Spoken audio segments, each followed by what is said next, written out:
জয়গুরু সুপ্রভাত। পরমপিতার আতুলরঙা চরণে ভক্তিপূর্ণ ভূমিষ্ঠ প্রণাম জানিয়ে শুরু করছে আলোচনা প্রসঙ্গ থেকে পাঠ।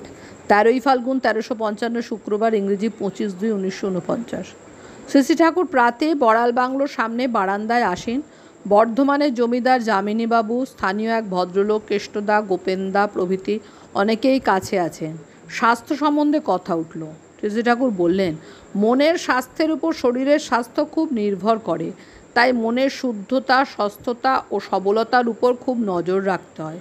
মানুষ যত প্রবৃত্তিপরায়ণ ও স্বার্থ সন্দিক্ষু হয়, ততই তার মন রুগ্ন সংকীর্ণ হয়ে ওঠে।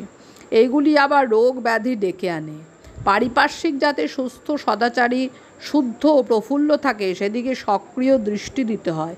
এতে মানস প্রসারণা বেড়ে যায়। তার ফলে জীবনীয় উল্লাসের আবির্ভাব হয়। সবচেয়ে গোড়ায় লাগে ইষ্টপ্রাণতা। নাম ধ্যান ও মানসিক সমতা খুব দরকার। সাত্ত্বিক আহার গ্রহণ করতে হয়। কথাবার্তা, চালচলন, আচার ব্যবহার সংযত হতে হয়। যাদের মেজাজের উপর কন্ট্রোল নেই, যারা বিরোধ ও বিদ্বেষের বশবর্তী হয়ে মানুষের মনে ক্ষতের সৃষ্টি করে, তাদের শরীরও দিন দিন ভেঙে পড়ে। আবার সেক্স লাইফ ওয়েল রেগুলেটেড হওয়া দরকার। পরিশ্রম ও বিশ্রাম মনমতো হওয়া চাই। রোজ বেড়ানো ভালো। আবেগ পরায়ণতা ও কর্মপ্রবণতার সমন্বয় দরকার। আর চাই পারিবারিক শান্তির ব্যবস্থা। রোজ তিলবাটা ও ইসবগুল খাওয়া ভালো। নিত্য কোষ্ঠ পরিষ্কার হলে গলদ জমতে পারে না। কেষ্টদা, পেটে যে নানা রকম রোগ জীবাণুর সৃষ্টি হয়ে মানুষকে মেরে দেয়, তা কমে কীভাবে?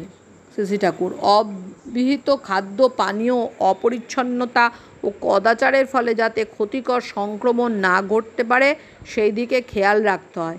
তাছাড়া আমার মনে হয় তিলবাটা অনেক বদমাল বের করে দেয়। ওতে পাকস্থলীকে অনেকখানি মসৃণ ও পিচ্ছিল করে রাখে। ভিতরে কঠিন আবরণ জমতে দেয় না, তাই ওগুলি বিশেষ বাড়তে পারে না। তিলবাটা স্বাস্থ্যের পক্ষেও ভালো। শরীর সুস্থ থাকলে রোগ জীবাণু স্বতই প্রতিরুদ্ধ হয়। বাবা বৈদ্যনাথের মন্দির বেশ ভিড়, সেই প্রসঙ্গে কথা উঠল। যামিনীবাবু জিজ্ঞাসা করলেন, ভগবানের টান তো অন্তরের জিনিস, ভিড় ঠেলে মন্দিরে গেলেই কি হবে? শ্রী ঠাকুর, মন্দিরে যাবেন কিনা সে আপনার ব্যক্তিগত ব্যাপার, কিন্তু ভগবানের জন্য বিধিমাফিক করার ভিতর দিয়ে যে তার প্রতি টান গজাতে থাকে, এ কথা ঠিকই। তাই যাচ্ছে ইষ্টপিতর্থে যজন যাজন ইষ্টভৃতি করার কথা।